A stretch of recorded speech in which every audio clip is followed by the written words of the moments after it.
சரி சாமி, இறை ஞானம் நாம் அடைந்து விட்டோம் அப்படிங்கிறத நாம் எதை வைத்து நாம் உறுதி செய்ய முடியும்? இதே மாதிரி இறை ஞானம் அடைந்தவர்கள் இது பற்றி ஏதாவது இறை ஞானத்துக்கு ஏதாவது குறிப்பு ஏதாவது சொல்லியிருக்கிறாங்க? இது என்ன அஞ்ஞானி மார்க்கெட்டில் உட்காந்து பேசுகிற கதையா சொல்கிற? இங்கிலாந்துலேருந்து வதனி வந்தது. இந்த ஆசிரமம் எப்படி இருக்கும், எப்படிப்பட்ட ஆசிரமம், நல்லவங்க இருப்பாங்களா கெட்டவங்களுக்கு தெரியாது. கனவுல என்ன கண்டது இங்கிலாண்டில், நேராக ஃப்ளைட் ஏறி வந்துடுச்சு. ஏரோட்ராம் கார் டாக்ஸி போட்டு நேராக வந்துச்சு. காலையில் 8 மணிக்கெல்லாம் வந்துடுச்சு. நான் உள்ளேருந்து குளிச்சுட்டு துணி மாற்றின்னு வரேன். அது வரும்போதே வெள்ளைப்பொடியோடைய வந்துடுச்சு. வந்து காரில் ஓன்னு அழுவுது. நான் சொன்னேன், என்கிட்ட அழுவக்கூடாது, சிரிக்கணும், சிந்திக்கணும். சிரிச்சா போதாது, சிந்திக்கணும். அப்போ தான் சரின்னு. அதுக்கப்புறம் உபதேசம் வாங்குச்சு. இங்கிலாந்துலேருந்து இங்கே வரணும், நான் பக்கத்து தெருவில் ஊர்லேருந்து இங்கே வருது. ஏன்னா நான் இங்கே வந்துக்கிறேங்க, எங்கே ஒரு 1000 மைல்லேருந்து வந்த மாதிரி அவனா ஒரு பாவனை பண்ணிக்கிறான், நம்ம ரொம்ப தூரம் பயணம் பண்ணிக்கிறோன்ட்டு. ஆனால் இங்கிலாந்துலேருந்து 5 முறை இங்கே வரணும்னா ஒரு ட்ரிப்புக்கு 2 லட்சம் ரூபாய் சொல்லுவாங்க இல்லையா? 5 முறை. ஒரு ஃபஸ்ட்டு முறை 4 உபதேசம் ஒரே நாள், 2வது முறை 2 உபதேசம், 3வது முறை 2 உபதேசம், 4வது முறை 2 உபதேசம். இன்னைக்கு அதனுடைய நிலை எப்படி இருக்குதுன்னா, கடவுளோட கலந்து ஒரு வாடி இருந்தது இல்லையா? ஃபோன் பண்ணு, சாமி அம்மாவையும் அப்பாவையும் பார்த்தேன் சாமி, அழுவுது அழுவுது, 1/2 மணி நேரமாக அழுவுது. நான் சொன்னேன், ஆண்டவனை பார்த்துட்டு ஏமா அழுவுற? ஆனந்தமாக தான், தாங்கலை சாமி மனசு. அப்போது கடவுள்ன்றது கற்பனையால் பார்க்கறதில்ல, நிஜத்திலேயே பார்க்கணும். நிஜத்தில் பார்க்கணுன்னா அதுக்கு அங்கே போக வழி தெரியணும். வழி யார் காட்டுவானோ? குரு கிட்ட போகணும். நல்ல குரு கிட்ட போனால் கடவுளை பார்த்த அப்படின்றது சாட்சி உனக்கே தெரியும், நீ 10 பேருக்கு சொல்லுவேன். நான் போலியா போய் சுற்றிக்கின்னு நான் இதை பார்த்தேன் அதை பார்த்தேன் ஆகாயத்துக்கு போனேன் இதுக்கு போனேன் அப்படின்னா நம்மக்கிட்ட ஒருத்தங்கிறான், நான் காற்று தான் சாப்பிட்றேன்றான், 30 இட்லி தொடுறான் ஹோட்டலில் போய். இந்த மாதிரி தெய்வீகத்தில் போய் பொருள் ஏமாத்தல் கோல்மாலாம் பண்ணக்கூடாது. ஏன்னா மனம்ன்ற ஒரு பொருள் இருக்கிற வரைக்கும் உலக இயக்கம் உண்டு. மனம்ன்ற ஒரு பொருள் போய் ஆன்மாவோட இணையும் போது தெய்வ இயக்கம் வந்துடும். ஆனால் அஞ்ஞானி மனத்தை போய் ஆன்மாவோட சேர்க்க தெரியாது இல்லையா? சேர்க்க தெரியாதால அவன் மரணத்தில் கூட கடவுளை பார்க்க முடியாது. ஆனா ஞானி என்ன பண்றான், அஞ்ஞானத்தில் இருக்கும்போது இப்போ இங்கே உட்காந்து கற்றுங்க கிடக்கிறேன். இந்த கற்றலெல்லாம் முடிஞ்ச உடனே நான் தனிமையில் இருக்கும்போது என்ன பண்ணுறேன், இதுமே அது கூட ஜாயின் பண்ணிக்கிறேன். ஜாயின் பண்ணும்போது எனக்கு அங்கேருந்து விஷயம் கிடைக்குது. இல்லைன்னா உங்களால் ஏமாற்ற முடியுமா? நான் இது தெரியணும், இது எதுவுமே அதில் ஜாயின் பண்ண தெரியணும். தெரிஞ்சால் மட்டும்தான் கடவுள் தெரிவான். இது மனம் இருக்கிற வரைக்கும் மனிதனுக்கு கடவுள் தெரியாது. அப்போ மனம்ன்றது நான் எடுத்து வச்சுக்கிறதா? வச்சுக்கிறது இல்லை, அதுவே போய் இணையணும். இணையத்துக்கு நீ செய்யணும். அப்படி செய்யும்போது இறைவனை நேரடியாக காணலாம் சார். இதுக்கு ஒரு சாட்சியுமே தேவையில்லை. ஏன்னா சாட்சி அப்படின்னா அடையாள பொருளை காட்டணும். ஞானத்தில் அடையாள பொருளை காட்ட முடியாது. ஒரே ஒரு எக்ஸாம்பிள் சொல்கிறேன். இன்றைக்கி வாரத்தில் திங்கள் செவ்வாய் புதன் வியாழன் வெள்ளி ஞாயிற்றுக்கிழமை வரைக்கும் வச்சுங்கிறீங்க. விஞ்ஞானம் எப்போ எவ்வளோ காலமாச்சு? ஒரு 1000 வருஷம் இருக்குமா விஞ்ஞானம் வந்து வானத்தில் போய் சுற்றி பார்த்து எந்தெந்த கிரகம் எப்படி எப்படி இருக்குதுன்னு சொல்கிறதுக்கு ஒரு 1000 வருஷம் இருக்கும். ஆனால் இந்த நாளை என்னைக்கு வகுத்தான்? எத்தனை 1000 வருஷம்னே தெரியாது. அப்போது இந்த நாள்களை வகுத்தது என்னன்னா கோள்கள். அது இந்த நாள்களை நீ வகுத்து வச்சுக்கிறான்னு 9 கோள்களை வகுத்து வச்சுக்கிறான். 9 கோள்களினுடைய செயல்பாடு அதனுடைய நிறங்களையும் சொல்லி வச்சுக்கிறான் இல்லையா? சனி கிரகம் அப்படின்னா வைகுந்தம்னு பேர். என்னது? வைகுண்டம். ஏன் வைகுண்டம் சனி கிரகத்துக்கு மட்டும் அப்படின்னா அது உள்ளே போச்சுன்னா திரும்பாது. எதுவும் கடலில் ஒரு பகுதிக்குது மேலே பார்த்துக்கினே இப்போ பிடிச்சி உள்ளே போட்டுக்குது. எந்த விஞ்ஞானியாலும் இன்னும் அங்கே என்ன நடக்குதுன்னு கண்டுபிடிக்க முடியல. கப்பல் போனால் உள்ளே போட்டுக்குது இல்லை. அந்த மாதிரி சனி கிரகத்தினுடைய நிலை என்னன்னா, நீ அந்த பக்கம் போனீங்கன்னா போக முடியாது. சொன்ன எங்கன்னு போய் சுத்த போற போக முடியாது. ஆனால் போனீங்கன்னா நீ உள்ளே போயிட்டேன்னா திரும்பி வெளியே வர மாட்டேன். இது பேர் வைகுந்தம், பெருமாள் இருக்கிற இடம். அதனால சனின்றது கருப்பு, பெருமாள்ன்றது கருப்பு. புரிஞ்சுதா? அதுக்கு மேலே சனியை கடந்து போனீங்கன்னா வெட்ட வெளி. அந்த வெளி என்னன்னா அதுதான் மோட்சம், முக்தி. அது சிவம் இருக்கிற இடம். அந்த பேர் என்ன? இருள் வெளியாய் நின்ற சிவப்பாதம் போற்றி எழுதுதனை விவரத்தை விரித்து சொல்வேன். அருவுருவாய் நின்றதுவே திருமாலின் ரூபமாகும். வந்ததிலும் போனதிலும் மனத்தறியேன். வந்ததும் போனதும் என்னடானா எவ்வளோ வந்தது வரவோ எவ்வளோ செலவு. மனசை இது மேலே வச்சுன்னு உட்காந்துங்கிறான். ஆனால் மகான் என்ன சொல்றா? வந்ததிலும் போனதிலும் மனத்தவையேன்னா. இவன் எத்தனை வீடு கட்டின, இன்னைக்கு எவ்வளோ பணம் வந்தது, எவ்வளோ செலவாச்சு, வரவு செலவு பார்த்துங்கிறான். அட மடையா, அது இல்லை. வந்ததும் போனதுன்னா உன் மூச்சு எப்படி வருது, எப்படி போகுது, அதை கவனிக்க. அங்கே போவ எங்கேருந்து உருவாச்சு அப்படின்னு இல்லையா? இந்த மாதிரி ஒவ்வொரு மகான்களும் அந்த நல்ல நிலையை அடையத்துக்கு நமக்கு வழி சொல்லுகிறார். ஆனால் நம்ம பாழா போன மனம் ஆசை என்ற மெதுவால் இங்கே மிதக்கிறத தவிர அங்கே போக விரும்ப மாட்டோம். இன்றைய காலகட்டத்தில் கர்ம வினையை பற்றி ஒருத்தர் வந்து எப்படி தெரிஞ்சிக்க முடியும்? இது கர்ம வினை தான், நமக்கு இப்படி நடக்குது அப்படின்னு எதை வச்சு சாமி தெரிஞ்சுக்கலாம்? சொல்கிறேன். உங்களுக்கு எத்தனை பசங்க? எனக்கு 2 பொண்ணு. ஏன் 2 பொண்ணு? அந்த ஒரு புள்ளியா மாற்றிக்கிறதானே? ஒன்று புள்ளியா மாற்றத்தானே சாமி? 2 பொண்ணா ஏன் நீ செய்த செய்யல படைப்பு. நீ செய்த கர்மம் 2 பொண்ணா போச்சு. இப்போ உனக்கு நீ யோசிக்கணும், பக்கத்து வீட்டில் இருக்கிற ஒரு புள்ள ஒரு பொண்ணுக்குது, நமக்கு மட்டும் 2 பொண்ணா போச்சே, நம்ம கொல்லி போடக்கூட ஆள் இல்லையா? அப்போ நம்ம எதுவோ தீமை செய்துக்கிறோம் அப்படின்னு உணரணும். இப்போ எனக்கு 2 புள்ள ஒரு பொண்ணு, 3 பசங்க இருக்குது. இந்த இப்போ உனக்கு 3 பசங்க இருக்குது. உனக்கு 3 பசங்களுக்கு கல்யாணம் பண்ணுவேன். ஒரு பிள்ளைக்கு 2 புள்ள பிறந்துடும். அப்போது ஆப்ரேஷன் பண்ணியாச்சு. இன்னொரு பிள்ளைக்கு 2 பொண்ணு பிறந்துடும். அதுக்கு புள்ள இல்லாத போச்சு. ஆனால் 2 பொண்ணு போதும், ஆப்ரேஷன் பண்ணியாச்சு. 3ஆவதுக்கு குழந்தையே இல்லாத போச்சு. கோயிலாக சுற்றுற, டாக்டராக சுற்றுற, பிறக்க மாட்டேங்குது. இது பாவனை. எதுக்கு 3 பசங்க, ஒரு பொண்ணு 2 புள்ள? இது ஏன் சொல்றேன்னா, இதை எனக்கு பெருமை ஒன்றும் கிடையாது, இயற்கையை சொல்றேன். நம்ம செய்கிற நன்மை தீமைகளுக்கு ஏற்ற மாதிரி அந்த பிறப்புகள் நடக்குதுன்றதுக்கு சொல்றேன். எனக்கு ஒரு பொண்ணு, அந்த பொண்ணுக்கு ஒரு புள்ள ஒரு பொண்ணு இல்லையா? இன்னொரு புள்ள, அந்த புள்ளைக்கு ஒரு பொண்ணு ஒரு புள்ள. இன்னொரு புள்ள இப்போ போட்டோ எடுத்த நம்ம கடைசி பையன், அவனுக்கு ஒரு புள்ள ஒரு பொண்ணு. இப்போ இங்கே எங்கேயாவது மனஸ்தாபம் இருக்குதா? ஐயோ புள்ள இல்லைன்ற வருஷம் இருக்குதா? பொண்ணு இல்லைன்ற வருஷங்குதா? இதான் புண்ணியம் சாமி. இதை தெரிஞ்சுக்கினா போதும். நாம் உடல் மீது வைக்கும் பற்றை உயிர் மீது வைப்பதில்லையே, ஏன் சுவாமி? எப்பவுமே ஒரு பொருள் அடையாளம் இருந்தால்தான் நம்பிக்கை வரும். அடையாளம் இல்லாத பொருள் இருக்குதுன்னா நம்ப மாட்டேன். நீ காட்டுன்னு, எல்லா பொருளையும் காட்ட முடியாது. எல்லா பொருளுக்கும் அடையாளம் கிடையாது.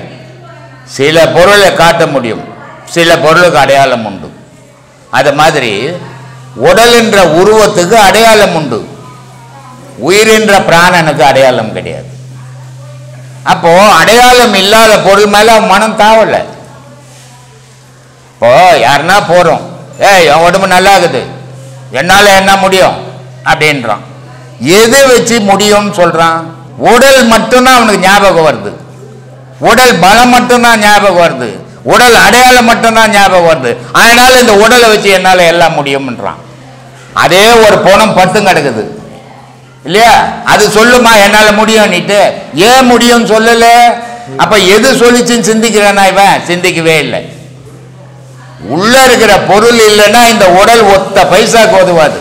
அப்போ இவ்வளவுக்கும் அடிப்படை. இப்போ ஒரு குழந்தை பிறகுது, 1 வயசுல செத்து போகுது, 5 வயசுல செத்து போகுது, 50 வயசுல செத்து போகுது.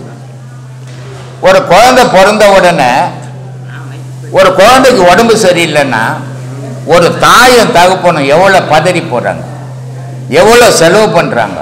ஆனா காப்பாற்ற முடியல. தூக்கிட்டு ஓடுறான் டாக்டர் கிட்ட. டாக்டர் முடிஞ்ச அளவுக்கு முயற்சி பண்றான், காப்பாற்ற முடியல, செத்து போகுது. அப்போ எது இருந்தா காப்பாற்றலாம், எது இல்லைன்னா காப்பாற்ற முடியாதுன்னு யோசிக்கல, செத்து போச்சுங்க அப்படின்னு சிம்பிளா சொல்லிடுவோம். உள்ள இருக்கிற பொருள் நீக்கிற வரைக்கும் தான் உனக்கு எந்த டாக்டர் வைத்தியமும் செல்லும். உள்ள இருக்கிற பொருள் வெளியே போகணும்னு மனுஷன் சொன்னா எந்த டாக்டராலையும் காப்பாற்ற முடியாது, எந்த தாய் தகப்பனாலையும் காப்பாற்ற முடியாது. அப்போ நம்மளை காப்பாற்றுறது தாய் தகப்பன் இல்லை, நம்மளை காப்பாற்றுறது டாக்டர் இல்லை, நம்மளை காப்பாற்றுறது நமக்குள்ள இருக்கிற உயிர் நம்மளை இயக்கிக்கின்னு. அது இயக்கிற வரைக்கும் நம்ம ஏங்கிக்கின்னு இருக்கிறோம் அப்படின்னு புரிஞ்சதுன்னா உள்முகமா அவன் பார்ப்பான், உயிரை நினைப்பான். அதை புரியாத வரைக்கும் அவன் உடலை மட்டும்தான் நினைப்பான். அப்போ புறத்தில் இருக்கிற பொருள் அடையாள பொருள், அகத்தில் இருக்கிற பொருள் அடையாளமற்ற பொருள். அடையாளமற்ற பொருளை அவன் அறிய முடியல, அறிய முடியாதால் அதை பற்றி யோசிக்கிறதே இல்லை இல்லையா. இப்போ பக்தி பண்ணுறோம், கோயிலில் எந்த சிலையும் வைக்காம இது சாமி கும்பிடுவேன்னா குழந்தைங்க ஒத்துக்குமா? ஒத்துக்குமா? ஒத்துக்காது. ஆனால் சாமி இன்னும் அங்கே இருக்குது. அப்போ ஒரு உருவம் இருந்தால்தான் இதுதான் சாமி, இது நம்மளோட உயர்ந்தது, இது நம்மளை காப்பாற்றுது அப்படின்னு சொன்னாதான் அந்த குழந்தைங்க கும்பிடும். அப்போ என்ன தேவைப்படுது? அடையாளம் தேவைப்படுது. இந்த அடையாளம்ன்றது எது வரைக்கும் தேவைப்படணும் அப்படின்னா ஒரு 30 வயசு வரைக்கும் தேவைப்படணும் அடையாளம். இந்த 30 வயசை கடந்த உடனே அடையாளமற்ற பொருளை தேடிக்கணும். அவன் தான் சரியான சிந்தனையாளன் பேர். ஏன்னா சரியை, கிரியை, யோகம், ஞானம் 4 பதங்கள் வச்சிருக்குது. அறியாம காலத்தில் இது கடவுள்னா கடவுள் கும்பிடணும். அதுக்கப்புறம் இது கடவுள் நம்ம கிட்ட பேசவே இல்லையே, அப்போ இதுக்கு வேற ஏதோ ஒரு காரணம் இருக்கணும். அப்போ அந்த சாமிக்கு ஒரு பேர் இருக்குது, அந்த பேரை சொல்லி பாடணும். சரி, பாடியும் அது பேசலையே, அப்போ வேற ஏதோ மகான்கள் வழி வச்சிருக்கணும். அதுக்கப்புறம் யோகத்துக்கு வரணும். யோகத்தை முடிச்சா ஞானத்துக்கு போடலாம், ஞானத்தை முடிச்சா கடவுள் ஆண்ட போடலாம். இதுதான் சாமி பேஸ் இருக்கு. ஆனால் யார் உணர்ந்தான்? உணரலையே. 30 வருஷமா பேசிங்கிறேன், ஒரு நாள் 2 நாள் பேசல, 30 வருஷமா பேசிங்கிறேன். யார் உணர்ந்தான்?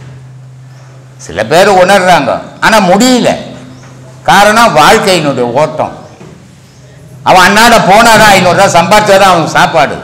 அவன் கடவுளை பற்றி சிந்திச்சுன்னு இருந்தான்னா பட்னியாக கிடக்கணும். ஆசை இருக்குது கடவுள் மேலே, ஆனால் அதை செயல்பட முடியல. சில பேரால் எல்லா வசதிகள் இருக்குது, கடவுளே கதி நீ இருக்கலாம், ஆனால் அவன் கடவுளை பற்றி யோசிக்கிறது இல்லை. இப்படி மக்கள் 2 விதமாக இருக்கிறான். அதனால இறைவனை தேடணும்னா ஒரு வயசு 30 வயசு வரைக்கும் கோயில் குளங்கள் சுற்றணும். 30 வயசுக்கு மேலே எல்லாத்தையும் நிறுத்திட்டு தனக்குள்ளவே கடவுளை தேடணும். அதுதான் சரியான வழி, சரியான சிந்தனையாளன் அர்த்தம். இப்போ யோக நிலைக்கு பின்னர் தான் ஞான நிலை என்னும்போது, இப்போ நீங்கள் உங்களுடைய கற்பித்தல் யோக முறைப்படி நீங்கள் முடிக்கிறீங்க. அதே இதிலேயே தொடர்ந்து ஞானம் அடைகிறதுக்கும் உள்ள வழி உண்டா? அதாவது யோகம் முடிஞ்ச உடனே அது ஞானம் தானாகவே வருதா? யோகம்ன்றது அடங்காத மனசை அடக்கிறது. ஞானம்ன்றது எந்த செயலும் அத்து போகிறது. யோகம்ன்றது செயல்முறைகள், எல்லாத்தையும் செய்து தான் அடக்கணும். இப்போ நீங்கள் ஒரு சாதாரண ஆள் வசதியாக ஆகணும், அப்போ என்ன பண்ணணும்? ஓடி ஓடி ஓடி ஓடி சம்பாதிக்கணும். சம்பாரிச்சு கோடிக்கணக்கில் வச்சுட்டிங்கன்னா என்ன பண்ணணும்? சம்பாதிக்க வேண்டிய அவசியம் கிடையாது, சம்பாரித்து வச்சுக்கிறத சாப்பிட்டுன்னுக்கலாம். ஞானமும் அப்படி தான்.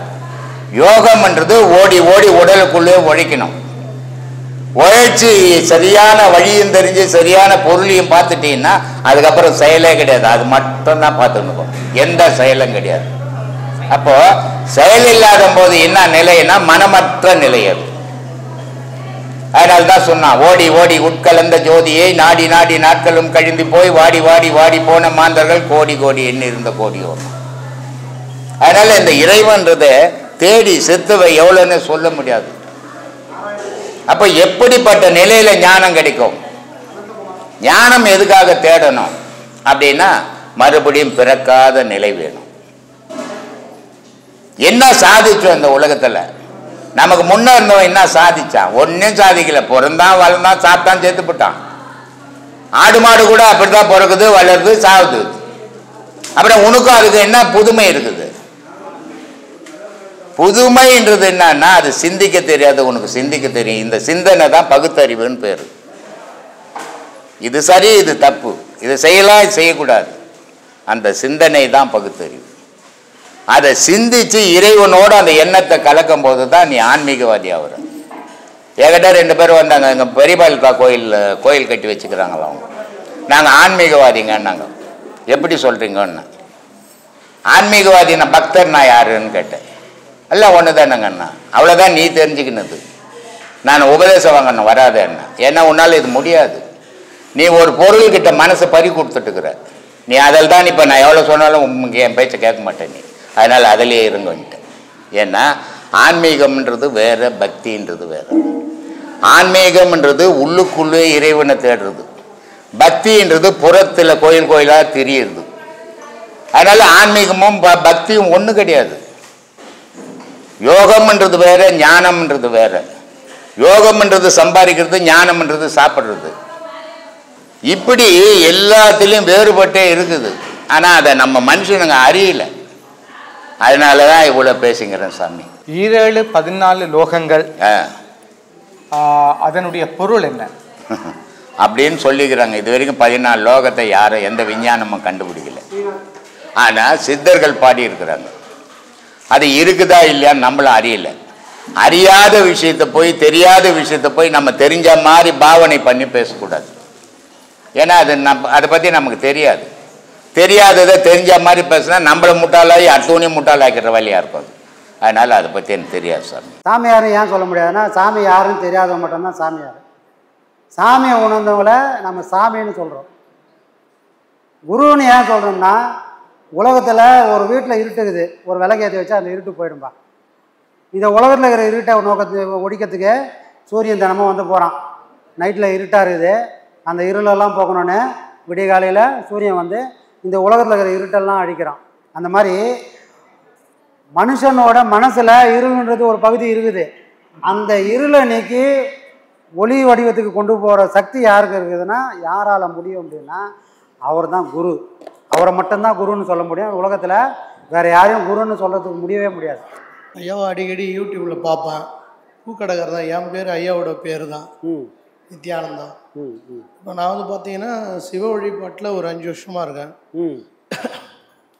இப்போ இங்கே ஐயாட்ட பார்த்தீங்கன்னா அவர் உபதேசம் வாங்கி பயிற்சி பண்ணிகிட்டு இருக்கேன். எங்கே வெளியில். சரி சரி சரி. அது வந்து பார்த்தீங்கன்னா சரியாக சந்தேகங்கள்லாம் எதுவும் கேட்க முடியாது.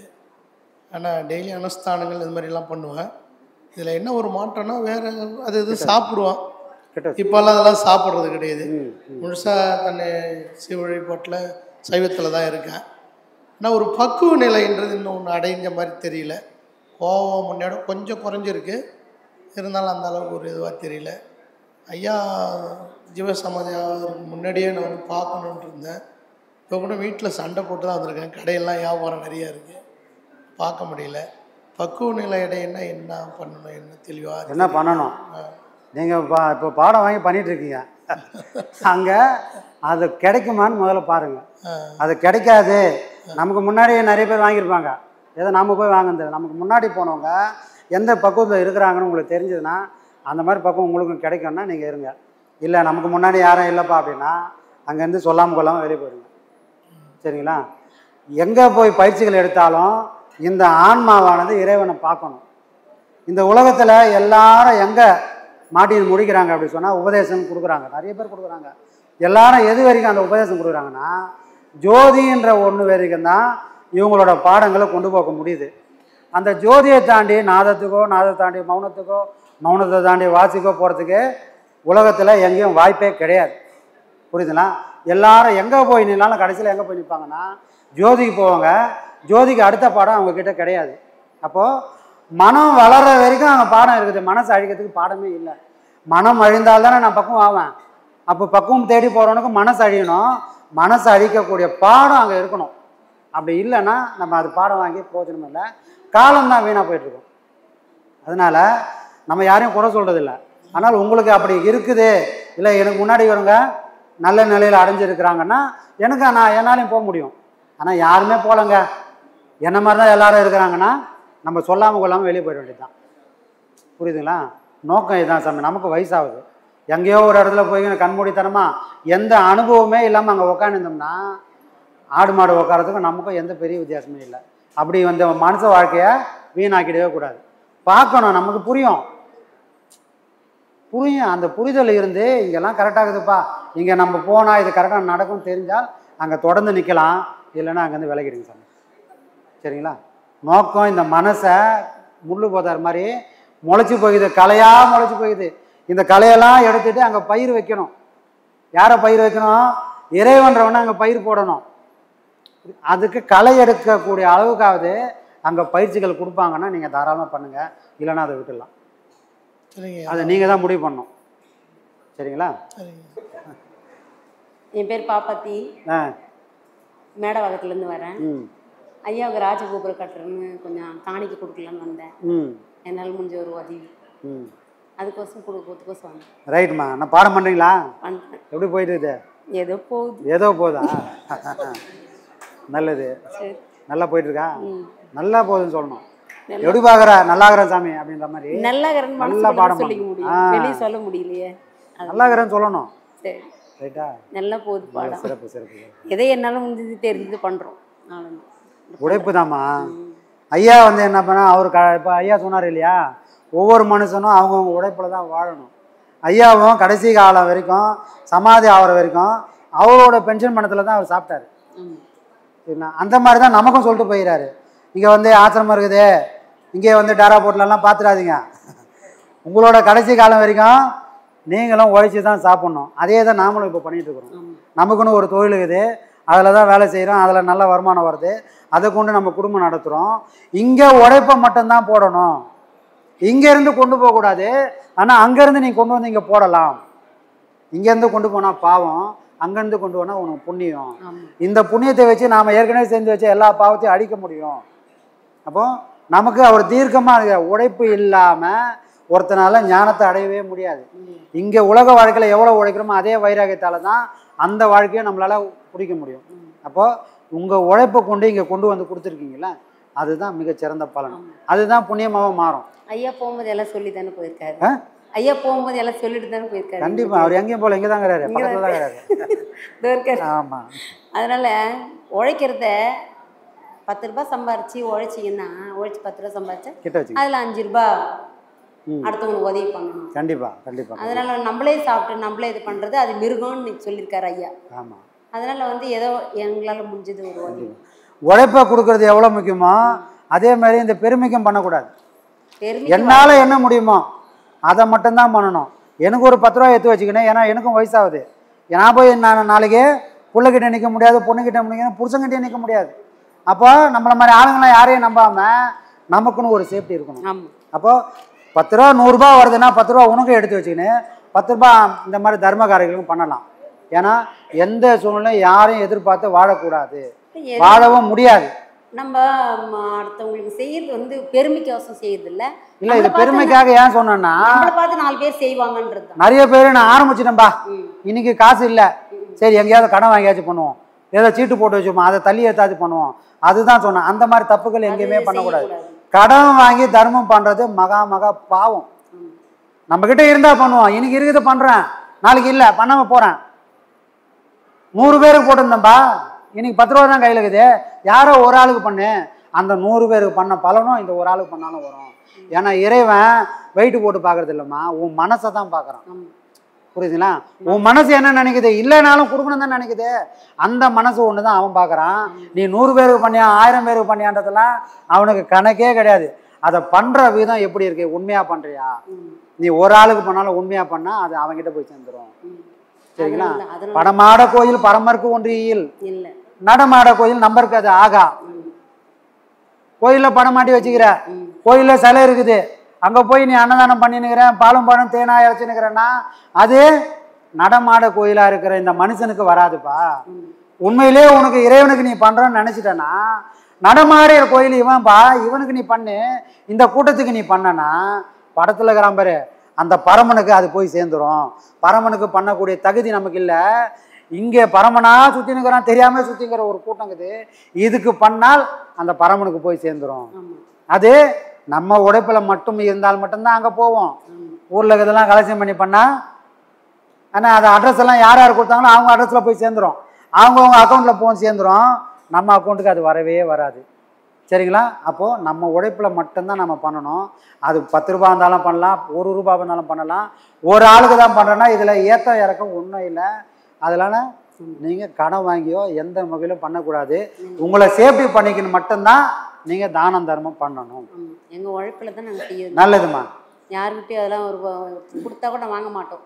எங்கள் உழைப்பு, எங்கள் ஏதோ ஒரு மளிகை கடை நடத்துகிறேன், அதில் ஏதோ வர்ற வருமானத்தை வச்சு ஏதோ ஐயாவுக்கு நான் அப்பப்போ செய்வேன். நல்லது நல்லது நல்லது. அவங்க யாருக்கிட்டையும் நான் அன்னதானம் பண்ணும்போது கூட நீங்கள் கொடுங்க நீங்கள் கூட யாரும் நாங்கள் கேட்கவும் மாட்டோம், அவங்களே கொடுத்தாலும் நாங்கள் வாங்க மாட்டோம். எங்களுக்கு அது பிடிக்காது. ஏன்னா ஐயா சொல்லிட்டு போயிருக்காரு யாருக்கிட்டையும் வாங்கி செய்யக்கூடாது, அதுதான் உழைப்பில் பண்ணணும். ஐயா கிட்ட கேட்பாங்க, சாமி என்கிட்ட பணம் இருந்துன்னு வச்சுக்கலாம், உங்களுக்கு என்னன்னோ பண்ணணும்னு நினைக்கிறேன் சாமி. கம்னரா கையில் இருக்கிறத கொடுக்க வக்கீல்ல, இவருக்கு பணம் வந்துட்டா மட்டும் கொடுத்துருவாராங்க. இருக்கிறத யாரு கொடுக்குறாங்களோ அவங்களுக்கு தான் வந்தாலும் கொடுக்கக்கூடிய மனசு வரும். ஆனால் வெறும் வாயில சாமி என்கிட்ட இருந்ததுன்னு வச்சுங்களேன் உங்களை அப்படியே தங்கத்திலே சிலையாக்கி அங்கே வச்சிருவோம் சாமி, வாய்ப்பே கிடையாது. இதெல்லாம் வெறும் கையில் முகம் போடுற கதை. வனம் வந்தாலும் கொடுக்கக்கூடிய மனசு இருந்தால் தானே கொடுக்க முடியும். அப்போ அந்த மனம் தான் வேணும். அந்த மனம் உங்களுக்கு இருக்குது. நீங்கள் கூட பணம் வந்தால் கொடுக்கலான்னு இல்லை, ஏதோ எனக்கு 4 ரூபா கிடைக்குது சாமி, அதுலேருந்து 1 ரூபாய் எடுத்து கொடுக்குறேன் சாமி இருந்தீங்களா, இந்த மனம் தான் சாமி குரு கிட்ட போய் சேர்க்கும். போன மாதத்துக்கு முன் மாதம் ஒரு அன்னதானம் பண்ண ரைட்டு பண்ணும்போது ஒருத்தர் ஒரு இந்திக்கார் சாப்பிட்டுட்டு 200 ரூபா எடுத்து எங்கிட்ட கொடுத்தாரு. அதெல்லாம் நாங்கள் வாங்க மாட்டோம்பா, எங்களுக்கு தேவையில்லை, நீங்கள் சாப்பிட்டாலே எங்களுக்கு அது போகிறோம் அப்படின்னு சொல்லிட்டு வீட்டாண்டியே நான் பண்ணுறேன். நான் எங்கேயும் போய் எதுவும் பண்ணல, வீட்டாண்டியே ஐயா போட்டோ வச்சு நான் கடையாண்டியே மளிகை கடையாண்டியே வச்சு நான் பண்ணுறேன். அதனால் எங்கேயும் போய் பண்ணி யார்கிட்டையும் காசுலாம் வாங்கிலாம் பண்ணுறதில்ல, என்னுடைய உழைப்பு, யாரும் காசு கொடுக்க தேவையில்லை அப்படின்னு பண்ணிட்டு அதே என்னால் முடிஞ்சது. ஒரு பிஸ்னஸ் பண்ணுறேன், அதாவது லேண்டு பிஸ்னஸ்ஸு. அந்த லேண்டு பிஸ்னஸில் ஏதோ ஐயா பேரை முன்னே வச்சு செய்வேன், ஏதோ நல்லா வந்தால் நான் எடுத்து கொடுப்பேன், அவ்வளோதான். மற்றபடி யாருக்கிட்டையும் எது எதிர்பார்க்க மாட்டேன். நல்லதுண்ணா நல்லதுண்ணா, சிறப்பு. 10,000 ரூபாய் கோபுரத்துக்காகவா? ஆமாம், ரைட், ராஜகோபுரம். இதே என்னால் முடிஞ்ச ஒரு சின்ன உதவி. நல்லதுமா. இன்னும் நம்ம கோபுரம் வேலையை ஸ்டார்ட் பண்ணலை. இடம் எப்போ கிடைக்கிறது இல்லை. இடம் கிடைச்சால் அடுத்தது அனௌன்ஸ்மெண்ட் பண்ணலான்னா இடம் தள்ளிக்கிட்டே போயிட்டு இருக்குது. அது கூட சீக்கிரம் கிடைச்சிரும். கிடைச்சதுக்கப்புறம் எல்லாரோட பங்கும் ஐயா கூடவே இருக்காரு, சீக்கிரம் முடிச்சிருவாரு. கண்டிப்பா கண்டிப்பா கண்டிப்பாம்மா, கண்டிப்பா. அதனால நம்ம மனசுக்குள்ள வாழ்ந்துட்டு இருக்காரு, கண்டிப்பா எப்போதும் பேசிட்டு இருக்காரு. அதனால கண்டிப்பா நடக்கும். நல்லது நல்லது நல்லது. ஆத்மா வணக்கம். நல்லது, ஆத்மா வணக்கம். ஆத்மா வணக்கம்.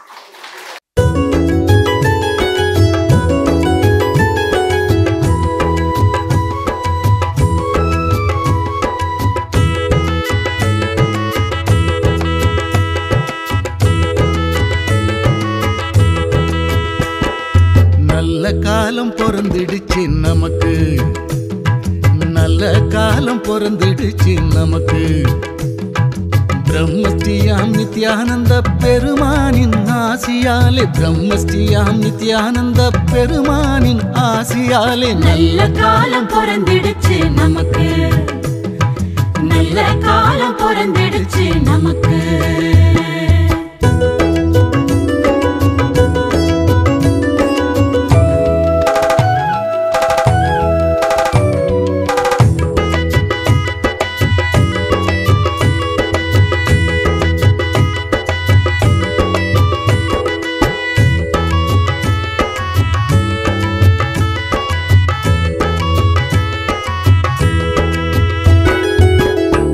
வந்தோம் உள்ளத்திலே திருப்பம் வந்தது, கூடி வந்தோம் குடும்பத்திலே குறைகள் தீர்ந்தது. தேடி வந்தோம் உள்ளத்திலே திருப்பம் வந்தது, கூடி வந்தோம் குடும்பத்திலே குறைகள் தீர்ந்தது. நாடி வந்தோம் சாமியினை நன்மைகளும் வந்தது.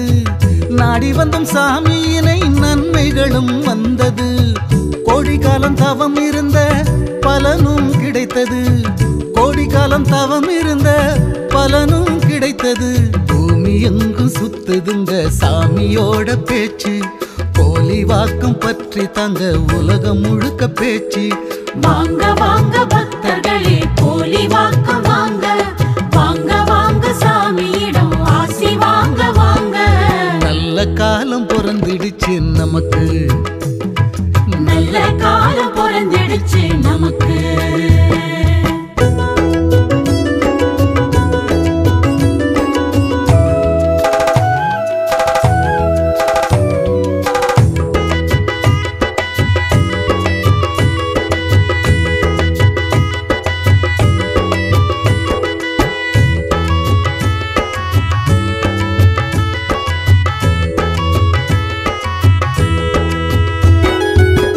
ஜாதி மத பேதமின்றி ஜனங்கள் சேருது.